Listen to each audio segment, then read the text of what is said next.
Muy buenos días a todos. Tal vez algunos de ustedes no he tenido la oportunidad de saludarles, pero pues quisiera primero darle la bienvenida a aquellos que vienen. Creo que no viene nadie por primera vez el día de hoy, pero también a los que han venido pocas veces. Nos alegra muchísimo que estén con nosotros el día de hoy. Y pues si quieren ir abriendo sus Biblias, aunque lo más probable es que va a estar proyectado todo el mensaje aquí, vamos a estar meditando un poco en el libro de Romanos, capítulo 15, versículos del 1 al 21. Romanos capítulo 15, versículos del 1 al 21. Hace mucho tiempo, bastante, la verdad no recuerdo cuánto, yo no estaba parado aquí al frente haciendo esto que voy a hacer el día de hoy. Pero para mí es un motivo de mucho gozo el poder pararme acá. Sé la responsabilidad grande que el Señor deja en las manos de aquellas personas que se interesan por de pronto compartir algo, porque su palabra es viva, es eficaz, y esa palabra primero debe actuar en la vida de cada uno de nosotros antes de pensar siquiera en tratar de compartirla a los demás. Entonces yo realmente he estado orando porque lo que hoy podamos meditar juntos sea de enseñanza para cada uno de nosotros. Quisiera pedirles el favor a cada uno de ustedes que al leer estos versículos que vamos a estar meditando, se haga un ejercicio personal y frente al Señor se compare. No se compare con su hermano de al lado, no se compare con aquel que lleva 10 años, no se compare con aquel que lleva unos meses. Compárese con lo que el Señor está hablando en su palabra, porque esa es nuestra meta, ese es nuestro espejo. No su papá, no su esposo, su esposa, no su hijo, no su hermano, no la persona que le invitó, no la persona que lo ha estado visitando durante meses allá en el lugar donde usted vive. Es el Señor el que tiene un mensaje y es de Él quien queremos aprender en esta mañana. Su palabra directa a nuestros corazones. Les pido el favor me acompañen en una oración. La verdad sí estoy algo nervioso, pero oro que el Señor pueda guiar, soportar y sostener este tiempo. Padre, es tu palabra la que hoy queremos enseñar. Rogamos que sea tu Santo Espíritu el que nos hable, el que nos convenza. Señor, que tu palabra realmente sea viva y eficaz en cada uno de nuestros corazones. Te ruego, Señor, primeramente, que hables a mi corazón y también hables a cada uno de los corazones de mis hermanos que hoy se encuentran en este lugar. Señor, es tu palabra la que se hablará. No queremos nuestros pensamientos, no queremos nuestras ideas, queremos que seas tú que guíe cada instante, cada pensamiento, cada emoción, Señor, cada cosa que nuestra alma se produzca, cada pensamiento que nuestro cerebro y nuestro cuerpo genere a través de lo que escucha, sea para tu gloria y para tu honra. Damos gracias por tener la oportunidad de estudiar tu palabra.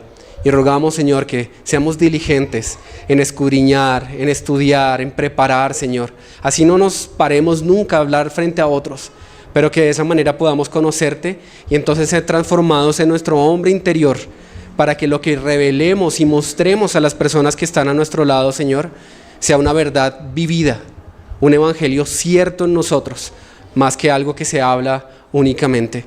Te damos gracias, Señor, y oramos estas cosas en el nombre de Cristo Jesús, quien hace, hizo y hará todas las cosas posibles por la obediencia a tu palabra, Señor. En el nombre de Él oramos. Amén.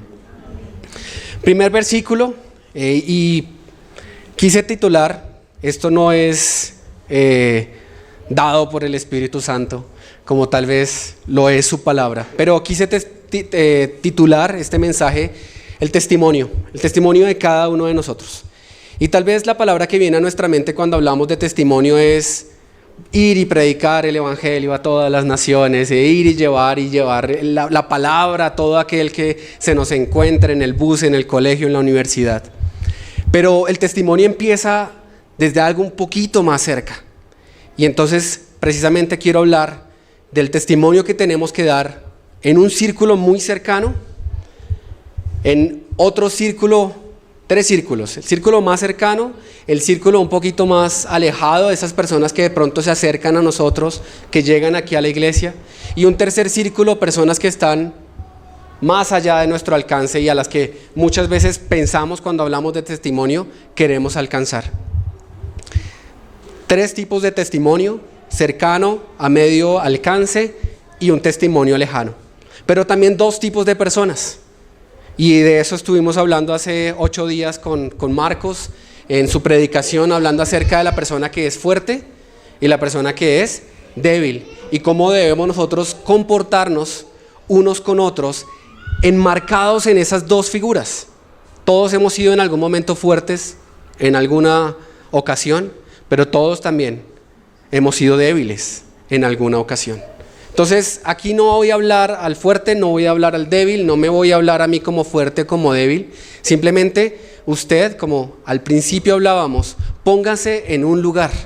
Usted en algún momento ha sido fuerte y en algún momento ha sido débil. Usted en algún momento o en este momento puede estar fuerte o en este momento puede ser débil. Y nos necesitamos fuertes y débiles los unos a los otros, porque esa es la dinámica del Evangelio.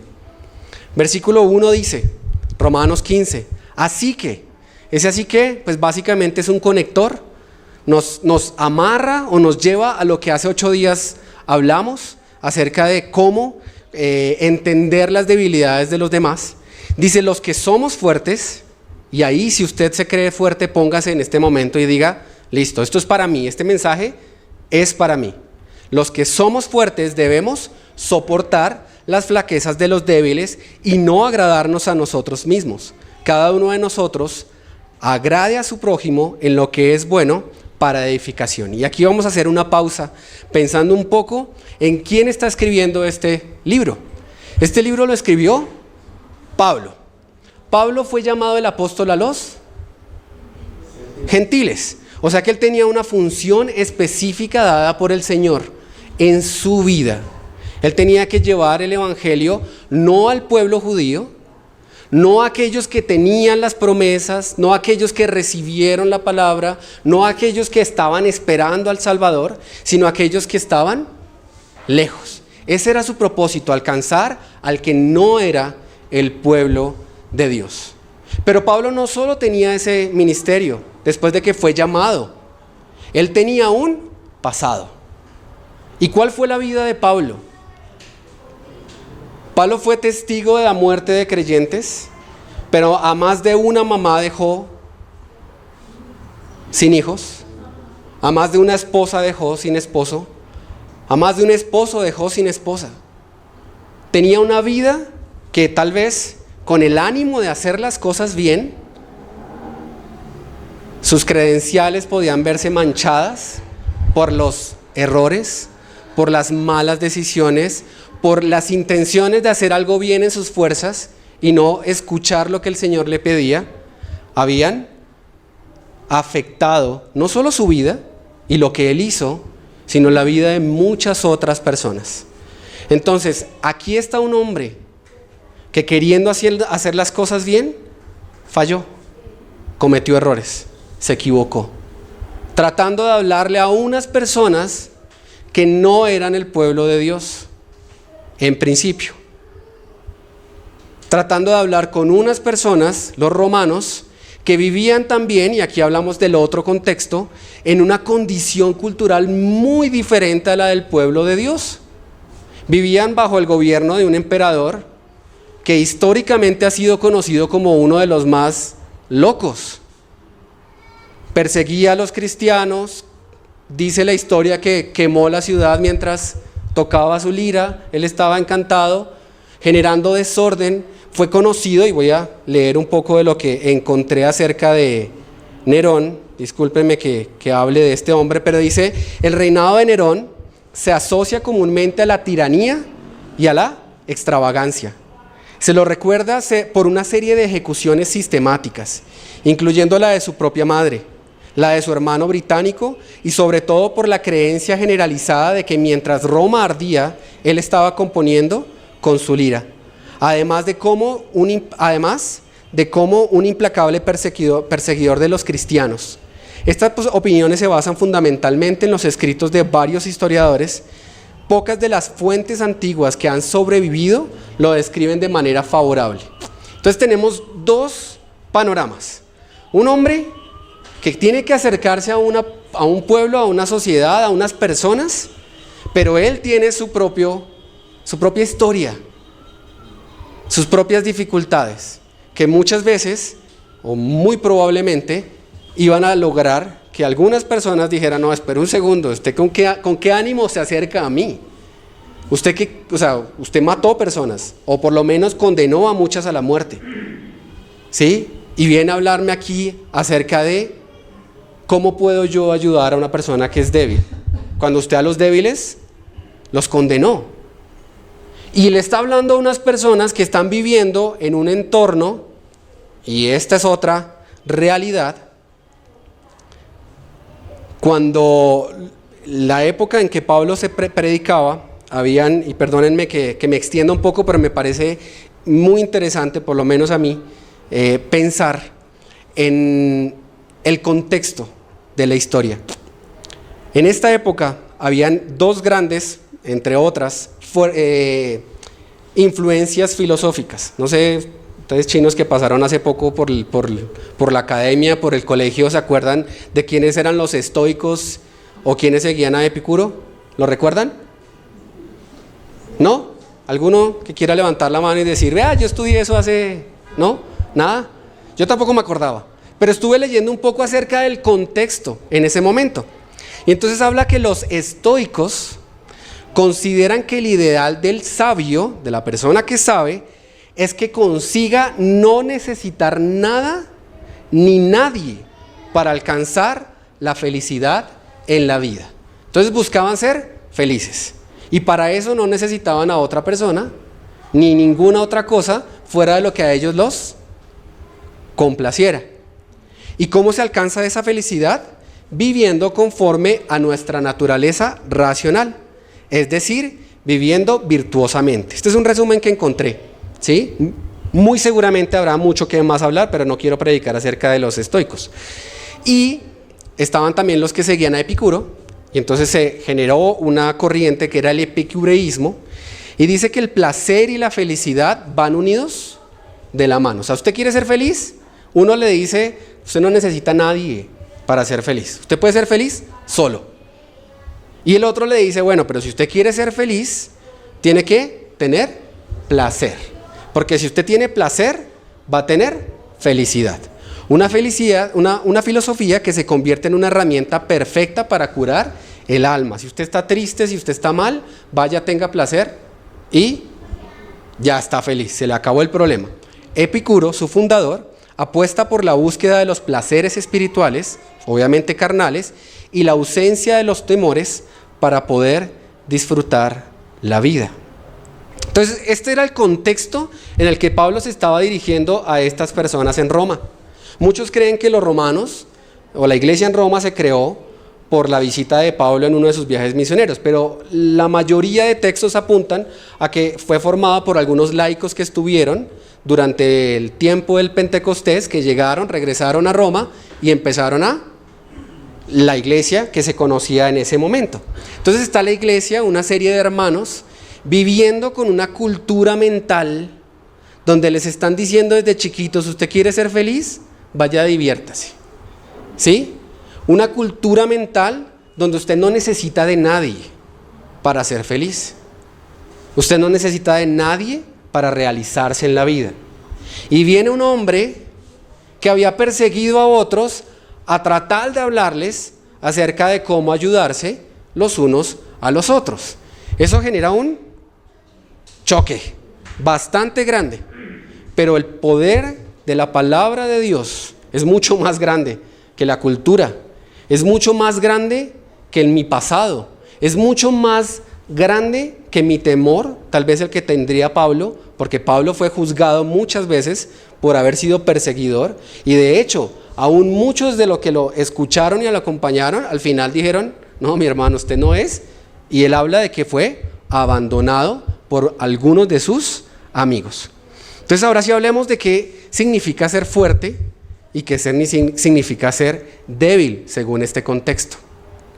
Dice los que somos fuertes. Usted de pronto en algún momento pensó: ahorita yo puedo estar en ese grupo, hoy me siento bien, espiritualmente bien, estoy seguro de mis convicciones, estoy haciendo las cosas bien. ¿Cuál es la característica principal según este versículo de aquel que es fuerte. ¿Es capaz de qué? Soportar al débil. Aquí no se trata del que ha hecho, perdón, no tengo nada en contra de los cursos de Emaús, pero el fuerte no es el que ha hecho toda la cadena de los cursos de Emaús. No es el que estudió en Dallas, bueno, en el Instituto Teológico de Dallas. No es el que lleva 20 años en el Evangelio. No es el que va y predica en los buses. Aquí, y según este contexto, el fuerte es aquel que puede soportar al débil. ¿Y qué es soportar? ¿De qué hablamos cuando hablamos de soportar? En este contexto, esta palabra está hablando de apoyo. Y entonces quiero contarles una anécdota de algo que está sucediendo en mi conjunto, donde yo vivo. Construyeron una torre. Un ingeniero diseñador se sentó, hizo unos cálculos y dijo, bueno, esta torre va a pesar no sé cuántas toneladas, entonces yo necesito colocarle unos, ¿quién sabe lo que es un pilote? Fabio sabe lo que es un pilote. Bueno, el 99.99%, algún tipo de cimiento. Muy bien, Sandra. El pilote, lo que procura, el pilote trabaja, tiene una característica y es un elemento estructural que trabaja por fricción, o sea, se pega al borde, es como una columna que yo entierro bajo el terreno para ayudar a soportar un peso. No sé si a ustedes les ha pasado que cuando hay barro, uno pone el dedo y se va fácilmente, pero si yo coloco una tabla sobre el barro, no se hunde, ¿verdad? ¿Por qué? Porque tiene una mayor área de contacto.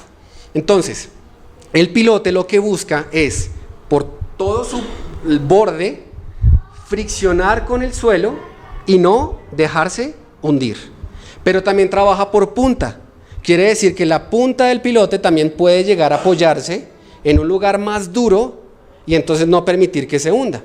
Entonces el ingeniero diseñador dijo, listo, vamos a hacer un edificio, tenemos que colocar 10 pilotes. ¿Para qué? Para apoyar el edificio en esos pilotes y que mi edificio no se hunda. Cuando hay un diseño de ese tipo, hay una cosa que se llama un factor de seguridad. Y entonces yo digo, listo, yo necesito unos pilotes de estas condiciones, pero le aplico un factor de seguridad por si acaso algo falló en el cálculo, pues entonces el pilote ya no es de 70 metros, sino de 80 por el factor de seguridad. Y con eso me curo en salud y todo en principio va a funcionar. Esa es la realidad de lo que él pensó. Pero cuando llegaron a construir mi edificio, el constructor le salió más vivo y dijo, bueno, pues esto tiene un factor de seguridad, yo le puedo quitar ese factor de seguridad, ¿no es cierto? Porque eso simplemente es por si acaso, pero yo confío en el trabajo del otro y entonces me ahorro plata y le quito un poquitico. Pues ese poquitico, en nuestro caso, pasó de 75 a 26 metros. Entonces los pilotes debían ser de 75 y este hombre brillante, constructor, dijo, no, eso con 26 ya funciona. ¿Cuál es el resultado? Que hoy el edificio se ha hundido más de 30 centímetros y lo peor de todo es que no se ha hundido parejo, sino que se ha hundido de lado. Entonces tenemos una torre inclinada de Pisa en Suba. ¿Sí? Esa es la condición. Esos pilotes tenían una función. ¿Cuál era? Gracias. Soportar. Esa es la idea de este versículo. El fuerte, según este contexto, debe soportar las ¿qué? Flaquezas del débil. Entonces, si usted es fuerte, no tengo nada en contra de que estudiemos la palabra, de hecho el Señor así nos lo pide. Nos pide que nos esforcemos en ser diligentes y estudiar. Para eso hay herramientas fabulosas como Emaús, como, se me fue la palabra, Fiel. Hay muchas herramientas, usted solo puede hacerlo. Pero si estamos hablando del testimonio que debemos dar unos a otros, la primer clave está en soportar las flaquezas del débil. Ahora usted podrá empezar a pensar, bueno, aquí hay una cantidad de débiles, vagos. Hay una cantidad de personas que necesitan de mi apoyo, de mi soporte. Bien, bueno, esa es una manera de verlo. Pero ¿qué pasaría y qué pasó en este caso en mi conjunto cuando los soportes no estaban bien diseñados? Se hundió el edificio. ¿Qué tal si esta columna dijera, No, pero es que esas tejas no cubren bien de la lluvia, yo me voy a quitar. Se cae la cubierta. Así de sencillo. El soporte tiene una función y es, o bueno, una característica, y es que es permanente. Allí debe estar todo el tiempo, soportando. Esa es su función, no otra. No verse bien, un pilote nadie lo ve, está enterrado, a nadie le importa lo que es un pilote hasta que el edificio se hundió. ¿Sí? Pero su función es soportar constantemente, todo el tiempo, no cambia, siempre está allí soportando. No le interesa que lo vean, no le interesa hacerse notar, no le interesa demostrar sus credenciales. Le interesa cumplir su función. Los que somos fuertes debemos soportar las flaquezas de los débiles y no agradarnos a nosotros mismos. Cada uno agrada a su prójimo en lo que es bueno, dice allí. Pensaba yo, y me gustaría que pudieran compartir Mateo 20, 26. Creo yo, Pablo tenía muy claro este versículo. A veces nos sentimos grandes, nos sentimos fuertes porque tenemos ciertas características. Porque es que yo no pequé a la manera de. Porque es que yo no hice lo que este otro hizo. O no he dejado de hacer lo que otra persona ha dejado de hacer. Como por ejemplo venir a la iglesia. O, bueno, hay muchos ejemplos, cada uno de ustedes podrá pensar en de qué maneras hemos visto a otro como débil, simplemente porque no hace lo que creemos debe hacer, ¿sí?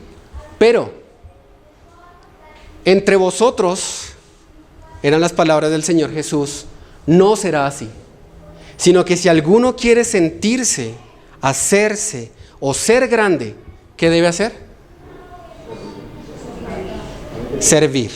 Entonces ahora pensemos, ¿cómo soportamos al débil? Sirviendo. Ahí vamos uniendo ideas. Nos servimos los unos a los otros, de esa manera nos soportamos. Soportar en este contexto no tiene la idea de, es que no me lo aguanto, me lo voy a soportar. No, esa no es la idea. La idea de este soportar es servir a mi hermano. ¿Con qué propósito? ¿Con qué fin? El mismo versículo nos lo dice al final. Versículo 2 de Romanos 15, ¿Cuál es nuestro propósito entonces? La edificación. Entonces, aquellos que se creen o nos creemos, en algún momento nos hemos creído fuertes, tenemos la función de soportar a los débiles, servir a los débiles.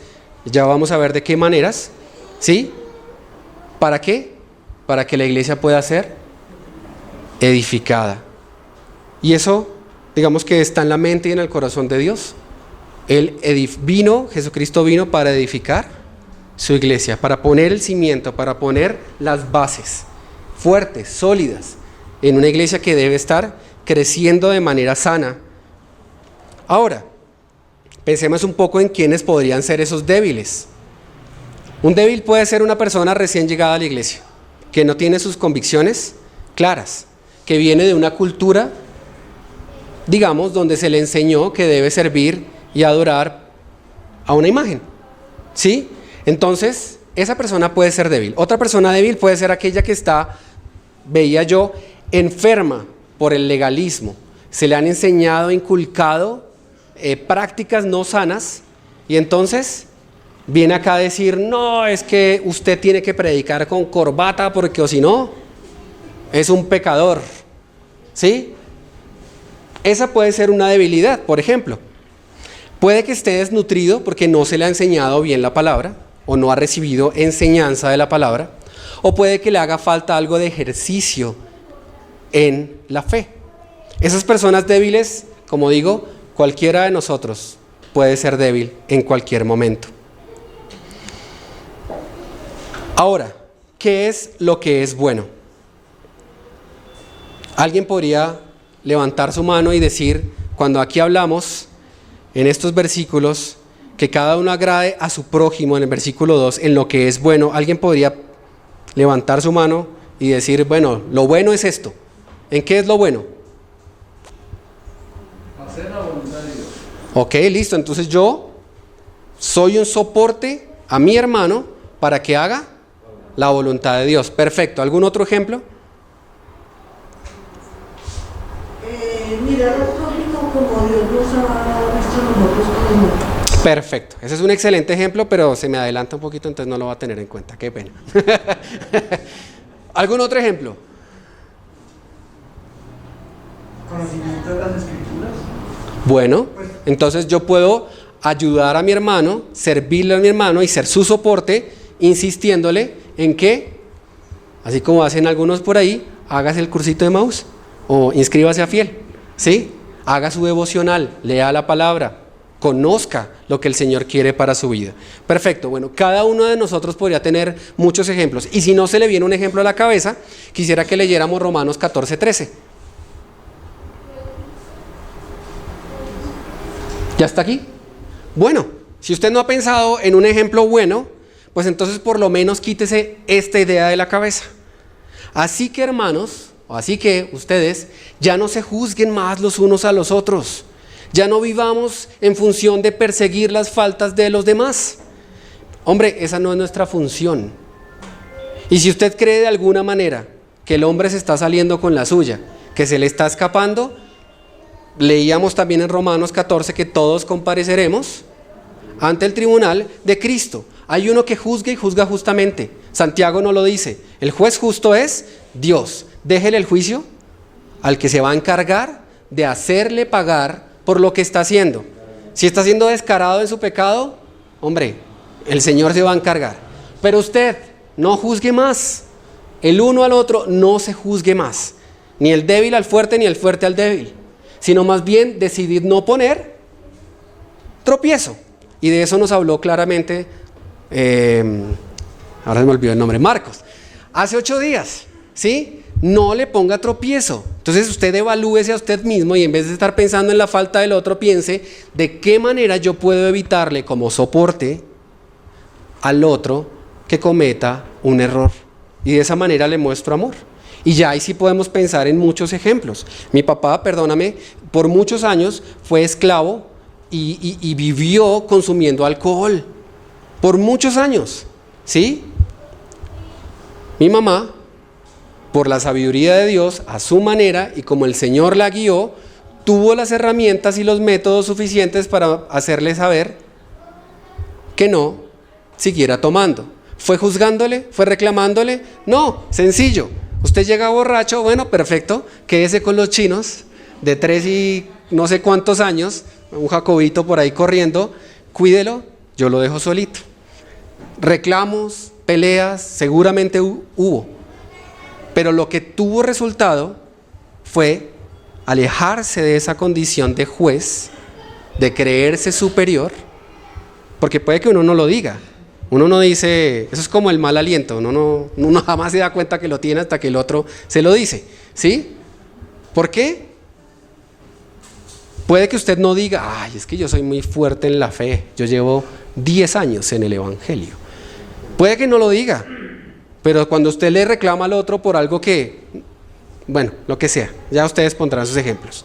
Usted se está poniendo en una posición de fuerte. Entonces, si usted se considera fuerte, vayamos a la palabra.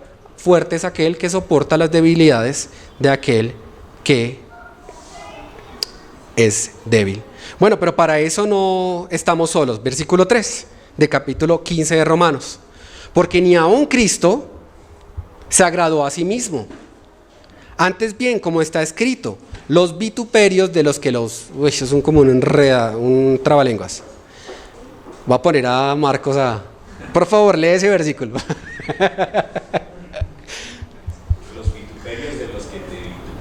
Cayeron sobre él. Perfecto, muchas gracias. ¿Qué está diciendo? Bueno, todos esos juicios que venían, o bueno, juicios no, los reclamos del pueblo que venían hacia Dios, cuando el Señor Jesucristo vino a la tierra, cayeron sobre él. Todos los vituperios con los que te vituperaban, los vituperadores, cayeron sobre mí, dice el Señor Jesucristo. Pero aún así, no se agradó a sí mismo. No vino acá a reclamarles a todos que lo adoraran, que lo veneraran, porque Él era Dios y lo merecía. ¿Vino a qué? Aquí vino el Señor Jesucristo. Esa es una pregunta de escuela dominical. ¿A qué vino? A servir. Esa fue su función. Vino a servir. Y todas aquellas personas que se quejaban de Dios empezaron ahora a quejarse de Él, aún del propio pueblo, porque a los suyos vino y no le recibieron.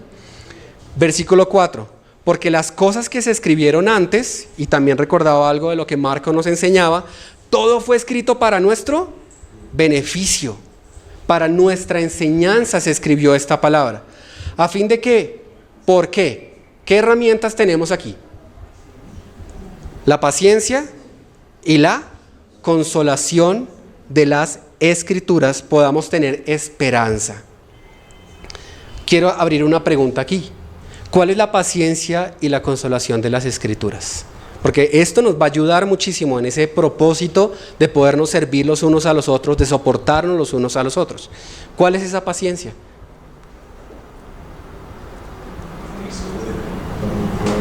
¿Podríamos ir a 2 Corintios 1 del 4 al 7, por favor?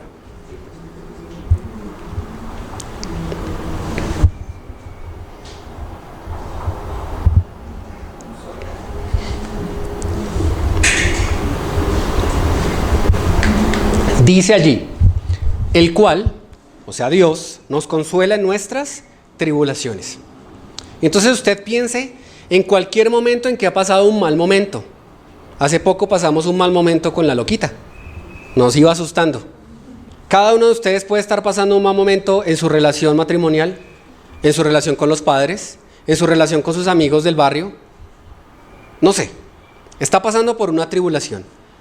Recibimos consuelo del Señor y así fue. Podemos dar testimonio del consuelo que recibimos. Para que también ¿qué? Podamos nosotros consolar a los que están pasando por una tribulación. Pero es tan natural que nos pase lo de estos dos señores que debían plata. ¿Recuerdan esa parábola? Yo no sé si, perdón, no recuerdo si fue parábola o fue la vida real. Pero, ¿parábola? Gracias. Entonces, una persona va y debe 10 millones de pesos y le perdonan la deuda. Pero a él le debían 500,000 pesos y metió a la cárcel al que le debía los 500,000 pesos. La diferencia era mucho mayor, pero es algo, un ejemplo. Y nosotros somos expertos en vivir de esa manera. Por eso, nuevamente insisto en las primeras palabras. Cada uno de ustedes mírese a usted mismo. Piense de dónde lo trajo el Señor. Piense de qué lo ha convertido, de qué lo libró. Antes de pararse frente a su hermano y decir usted está cometiendo un error. Usted está dejando de hacer. Esto no es una predicación a favor del libertinaje, entonces cada uno haga lo que quiera porque yo no le tengo derecho a decirle nada. No. Estoy hablando a usted mismo. A usted mismo. Analice su vida. ¿De qué ha sido consolado? ¿Por qué ha sido consolado? ¿Cuáles son y han sido esos momentos en los que usted, atravesando una tribulación, ha recibido del Señor lo que usted no merecía? Si usted tuvo una vida antes de conocer a Cristo y el Señor lo libró de eso, cada vez que usted se pare frente a un hermano y quiera juzgar el comportamiento, recuerde qué consolación, qué libertad, qué perdón recibió del Señor. Y entonces de esa manera analice el comportamiento de su hermano, para que podamos también nosotros consolar a los que están en cualquier tipo de tribulación, por medio de la consolación en que nosotros somos consolados por Dios. Porque de la manera que abundan en nosotros las aflicciones de Cristo, así abundan también por el mismo Cristo nuestra consolación. Pero si somos atribulados, es para vuestra consolación y salvación. O si somos consolados, es para vuestra consolación y salvación. Lo cual se opera en el sufrir las mismas aflicciones que nosotros también padecemos. Nuestra esperanza respecto a vosotros es firme, pues sabemos que así como sois compañeros en las aflicciones, también lo sois en la consolación. Entonces nosotros hemos sido consolados, hemos sido perdonados, hemos sido soportados por el Señor. De la misma manera nosotros podemos entonces soportar a otros. Listo, esta sería como la primera parte. Un testimonio a aquellos que están a nuestro alrededor. Esas personas que nos ven al día a día, que nos conocen cuando se levanta uno con mal aliento y las lagañas pegadas en los ojos. Esas personas en nuestra casa, en nuestra iglesia, los hermanos cercanos, la familia cercana, nuestro primer testimonio debe ser a ese círculo cercano. Antes de pensar en ir y llevar el evangelio a aquel que se está muriendo en África, sin Cristo, sí, muy espiritual, muy bonito, pero usted tiene una función y una responsabilidad, su testimonio esencial, primero, es con el que está a su lado. Ese es el primer testimonio.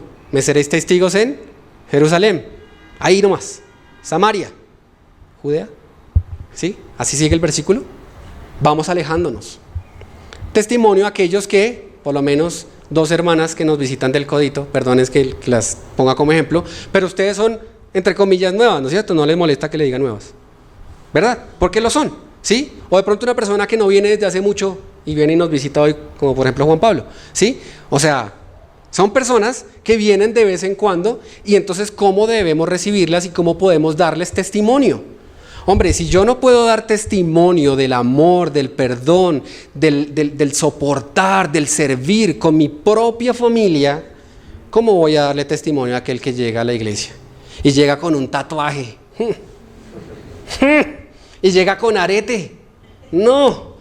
¿Sí? ¿Cómo puedo yo soportarle si aquellos que sienten igual que yo, que están buscando agradar al Señor, les caigo como a la yugular con el tache? ¿Sí? Vamos a dar testimonio entonces a aquellos que se están acercando. Por tanto, versículo 7, 15. Qué pena. 15, 7. Por tanto, recibió los unos a los otros como también Cristo no recibió para la gloria de Dios. Pues os digo que Cristo Jesús vino a ser siervo de la circuncisión para mostrar la verdad de Dios conforme a las promesas hechas a los padres. Vamos a parar allí. Versículo 8. Nuevamente, por tanto recibió los unos a los otros como también Cristo no recibió para gloria de Dios. Pues os digo que Cristo Jesús vino a ser siervo de la circuncisión para mostrar la verdad de Dios, para confirmar las promesas hechas a los padres. Bueno, aquí ¿a quién está hablando? ¿A los fuertes o a los débiles?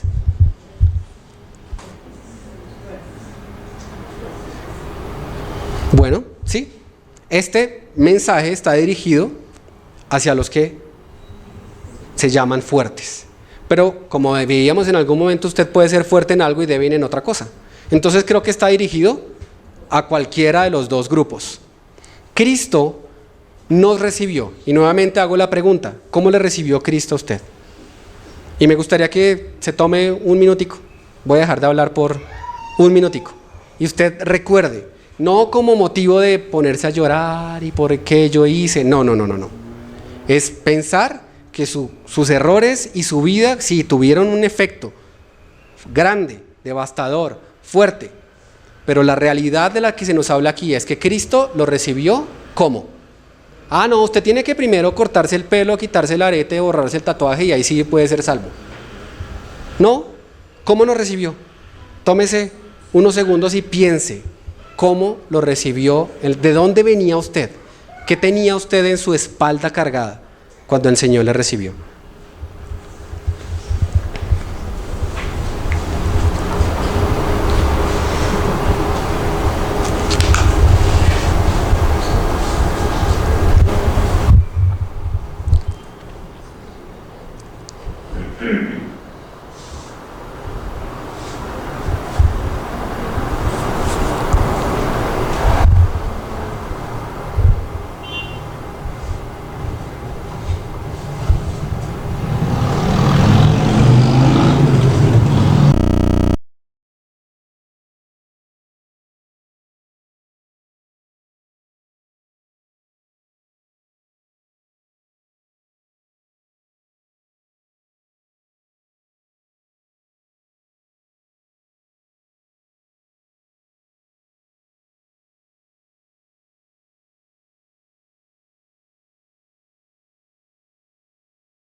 Gracias y oramos en el nombre de Cristo.